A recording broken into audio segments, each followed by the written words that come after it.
Hello dear friends business helpline को आपण मानक बहुत बहुत स्वागत। आज आम देखा आम फ्री अफ कस्ट केमी आरआई एआरआई अमीन ता सहित विभिन्न एग्जाम जगह आसे तार सब मक टेस्ट गुड़ा फ्री केमी देपर। चलो तो स्टार्ट करिए। प्रथम ये जो आम गूगल प्ले स्टोर अच्छी से आप सर्च करवा सन रे बोली सर्च करवा। सर्च कलापर आप आप्लिकेसन टी पाइबे। थर्ड नंबर आप्लिकेसन पाइबे सन रे लर्न एंड सक्सेड। यहाँ आप इनस्टल करने इनस्टल करने आपण मैंने जब भल लगे निश्चित भाव में 5 स्टार रेटिंग देवे।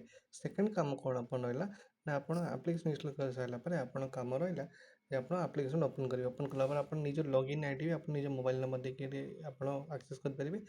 थोड़े लॉगिन हो सारापर आप कौन करेंगे ना ये जो अच्छी जिनस होम स्टोर चैट प्रोफाइल जोड़ा कि किसी आवश्यक नहीं। आप केवल कौन करेंगे ऑन है ये जो 3 डॉट अच्छी आप top left hand side click करेंगे। फ्री स्टडी मटेरियल को जी आप डॉक्यूमेंट विभिन्न पीडीएफ भी अवेलेबल अच्छी वीडियो किसी अवेलेबल अच्छी टेक्स्ट सीरीज अवेलेबल अच्छे। नेक्स्ट कौन करेंगे ये आरआई आई मीन आप अपकमिंग एग्जाम है मुझे कही आप क्लिक करेंगे। क्लिक कलापर ये आपको दुटा दि जाए फ्री अफ कस्ट आउ दुटा मत दिज्व आ 3टा मत दिज्व आप फ्री अफ कस्ट आप सब अटेंड कर। बहुत डिफिकल्ट क्वेश्चन ना जमी आज यूजुआल पढ़ुची टीसीएस क्वेश्चन से भाया पढ़ुची क्वेश्चन जमी पकाउची क्वेश्चन से भाया आम दि जाए मैंने अटेम्प्ट करूँ के स्कोर हो निश्चित भाव कमेंट सेक्शन जनातु। Thank you.